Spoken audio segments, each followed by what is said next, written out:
آمن الرسول بما أنزل إليه من ربه والمؤمنون كل آمن بالله وملائكته وكتبه ورسله لا نفرق بين أحد من رسله وقالوا سمعنا وأطعنا غفرانك ربنا وإليك المصير.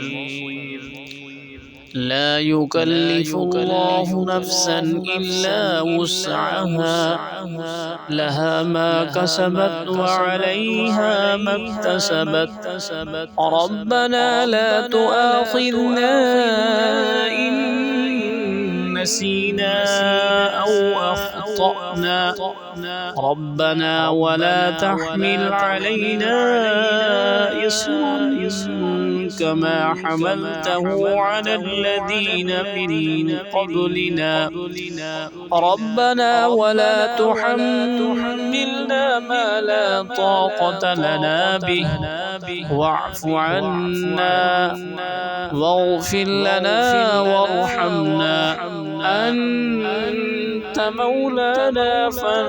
فانصرنا على القوم الكافرين.